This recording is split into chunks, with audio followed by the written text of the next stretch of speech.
Shelly, and today we're going to have a wonderful time. The topic is a little bit difficult, but it's fun because at the end of it, you're going to learn a new and valuable skill. Today's topic is how to have a difficult but necessary conversation. And you may ask yourself, is this applicable to me? It is. It could be utilized if you are a manager and you want to speak with employees. It could be letting them go, giving them a review. Could be if you're a business owner. The same thing, you have to let an employee go. If you have to speak with a team over something that is difficult but necessary. If you're an employee that would like to speak with your immediate supervisor, your manager, or the owner of the company. And you can also apply it in a personal way. If you have to speak with your spouse or any member of your family. So these tips or steps can be utilized for anyone, because I know that you will fall into any one of those three categories at some point or another in your life. Step number 1 of 8 on how you can have a difficult but necessary conversation. Step 1 is to clearly define your plan. You do not want to go into a difficult conversation not being prepared. As a girl guide, I don't know if any of you are girl guides, our motto was be prepared, and we want to succeed, so we will be prepared. In your preparation, you're going to ensure that these 3 things are done in your plan. The first part is that you need to have a clear objective. What it is that you want to accomplish from this plan. Why are you having this conversation? Is it because you have to fire the person? Is it to discuss an incident that occurred at your place of employment with your superior, and you believe that the way the incident was reported, it was incorrect, it was misunderstood, misinterpreted? Maybe it's a conversation that you need to have with your spouse about an important decision that needs to be made, or a disagreement. You know, one party believes one thing, the other one has a different viewpoint, and it's really necessary for you guys to resolve it. Whatever the issue is, you need to know what it is that you have to accomplish from the conversation. The other part of the definition and the clarification of your plan is that you need to place yourself in the person's shoe. You need to think of yourself as the person and bring up all the points that you believe the person, being in their situation from their point of view, will bring up as a rebuttal with regards to whatever it is that you're bringing to them. So for example, if it's a spouse, they could say that, you know, your viewpoint is wrong because of this. If it's a manager, the manager could be saying to you that, no, that's not what happened. You know, this is how I saw it, and these are the reasons why. If you are a manager or an owner and you have to speak to the employee and it has to do with firing, they may have many reasons why they believe that the decision to let them go is not the right one. So you're going to have to place yourself in their shoe and list all the reasons that they're going to give to support their point of view. So that's number 2, the second thing you have to do in clearly defining your plan. And the last thing you have to do, which is extremely important, is that for all of the reasons that you listed that they're going to bring forth to support their argument, to defend their point of view, or to make themselves or to prove themselves right, you have to have supporting argument on your part that goes against what it is that you're bringing. However, this is very important. These supporting arguments cannot be your own opinion. They have to be logical. They have to be factual. They have to be fair arguments that you're going to use to debunk this their viewpoint, to dispute or to prove that your point of view or where you're coming from is actually where, it's correct, is actually what needs to be done. It's what needs to get accomplished. Step 2 is to detach yourself emotionally from what it is that you're going to do. To be emotionally charged is to cause issues. If you're too emotional, you're going to ruin the conversation. And one of the tools that I have used to detach myself emotionally from the conversation is to rethink why I'm having this conversation. And I'll give you some examples. For the first part, say you are an employer and you have to let the person go. Instead of thinking negatively, oh, I have to fire this person, you have to review it or rethink it or change your mindset to say, you know what? I'm going to let this person go to find another situation or opportunity where they can utilize their strengths, because in my organization, they are not being utilized properly. And it's negatively affecting not only me as an owner, but it's also affecting the jobs of the other employees. And it's my responsibility to look out for, everyone that is employed. So this is the best decision for the company and the people that I'm in charge of.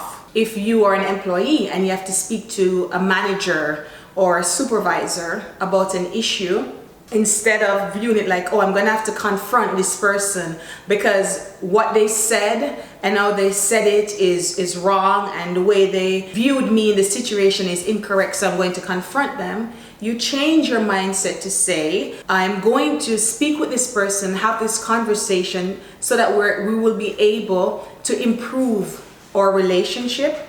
We will be able to ensure that our relationship stays professional and that we have a nice, positive environment that's not negatively charged with hatred or resentment or all of these other negative emotions that can fester from not having this conversation.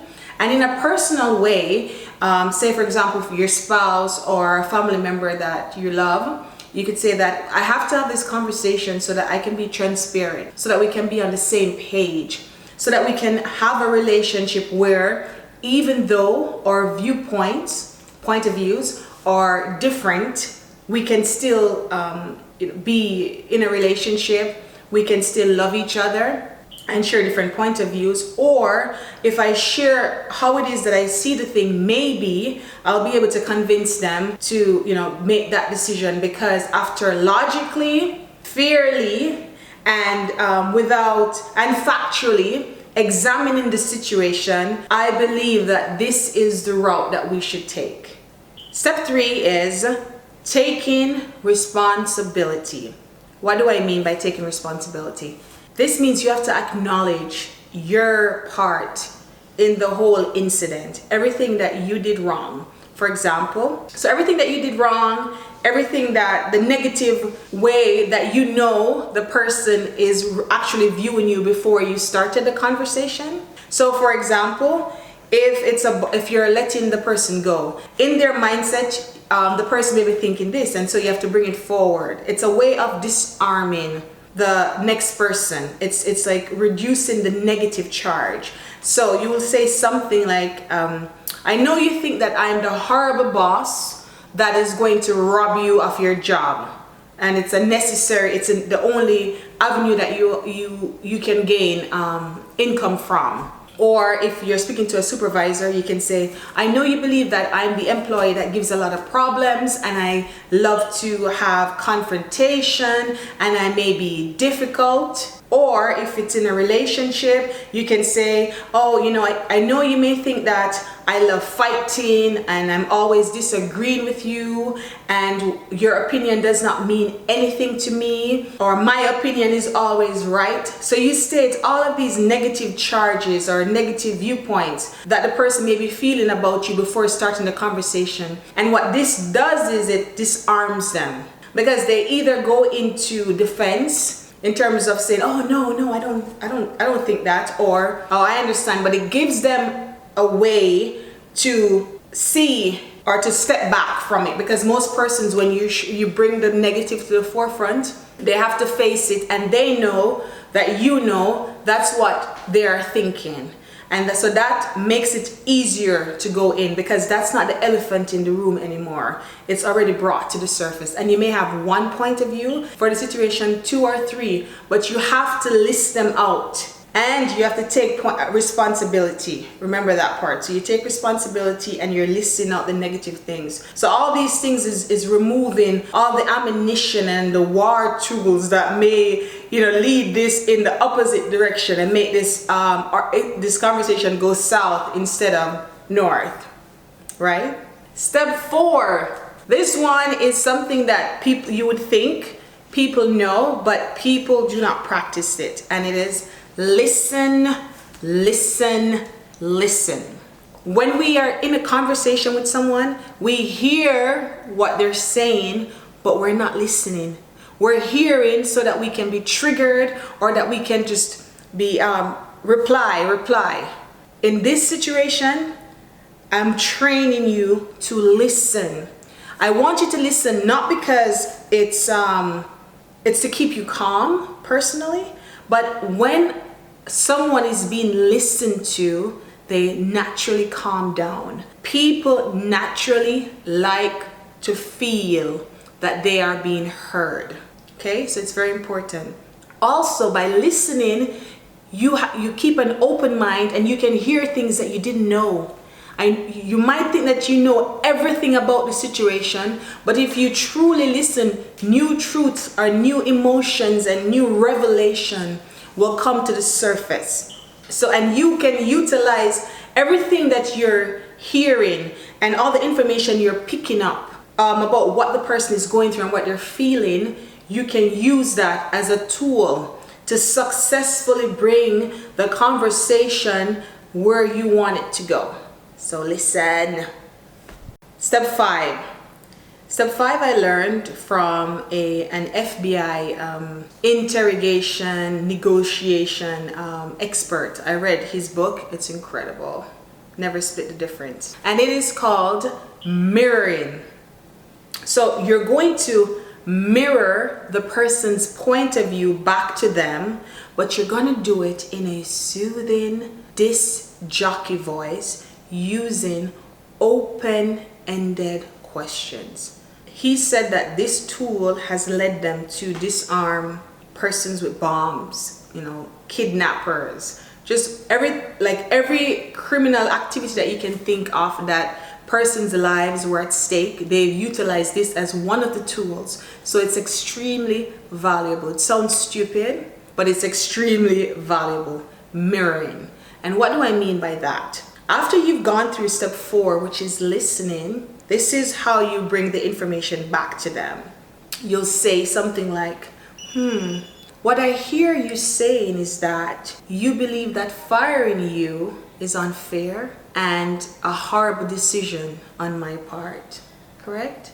Or you're saying that I'm always difficult to manage and always trying to cause issues in the office. Or you believe that I never listen to you and I don't care about your feelings. So you're asking these questions, in an open questions, open-ended questions, and you're soothing with it.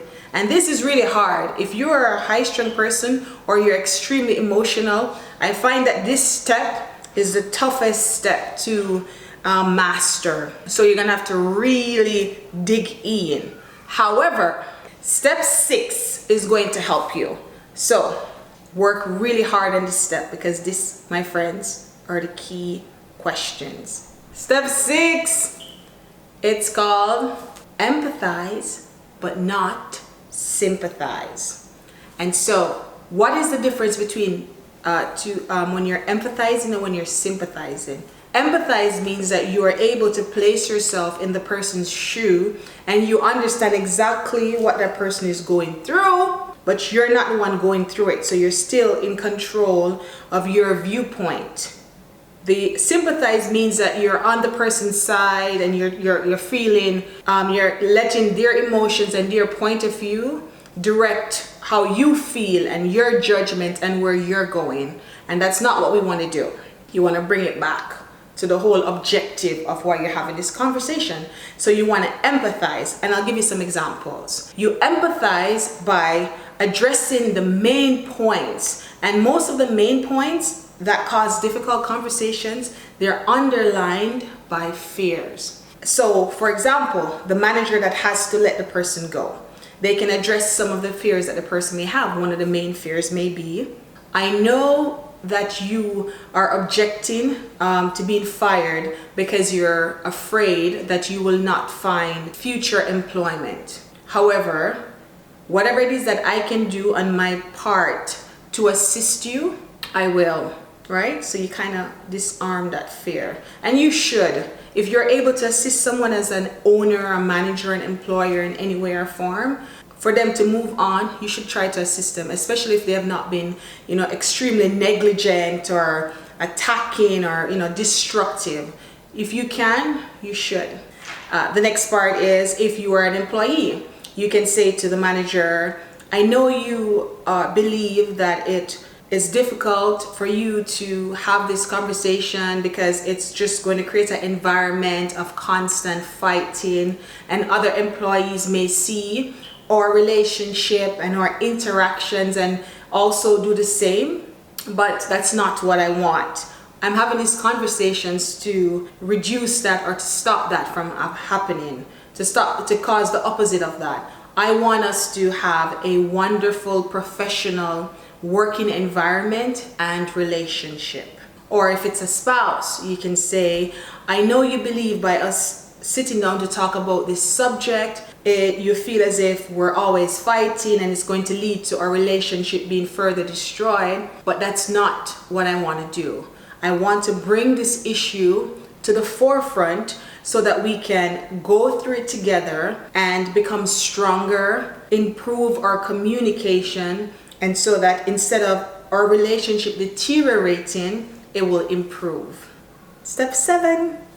We're almost there, guys. So step 7 is to be clear and specific towards accomplishing your intended objectives, despite the emotional roller coaster that this conversation will most definitely take you through. You have to make sure that everything comes back to your objective so that at the end of this conversation, you accomplish it so you don't have to do it again.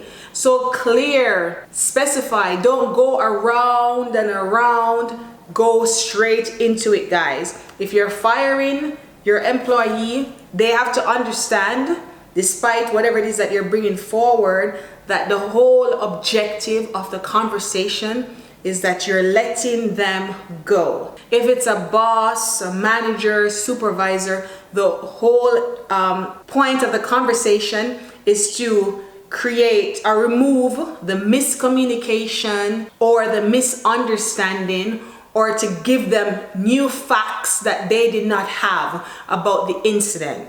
If it's a spouse, it's to ensure that they understand that even though we still disagree, you want to go forward in a relationship that allows you both to have difference of opinion or opinions, but you're still able to have a loving and healthy relationship. If it's friends, the same thing. Whatever the objective is, no matter where the conversation is going, you steer it back. Because why is it important? You don't want to have to do this again. You want to do this well, so when they leave, they don't say, I don't know, she was saying that she's thinking about firing me. No. You're fired. Oh, she doesn't know what happened in the argument. No. She was clear in the argument, and these were her points. Clear objectives must be accomplished. Step 8. 8 and final, guys. You're finished. You had it. Your conversation is finished. Now we're ending it. So 8 and final is to end the conversation respectfully, and with your emotions under control. And if it's both professional and personal, and if it's personal, respectfully and in a loving way, right? And these are the things that you accomplished throughout the entirety of the conversation, is that you addressed the conversation using facts, logics, and fairness. You truly listened. You listened to them. You heard and absorbed what they were saying, which I guarantee you is going to positively impact the future between both of you. And even if you're gone with other employers, if you were let go or you let the person go, you empathized, you placed yourself in the person's shoe, and that always improves who we are as people. And you ensured that you accomplished your objectives. So you end now with respect in a professional environment and with love in a personal situation, right? You did it. You're done. Now you breathe. You let it go. And you move on. Success.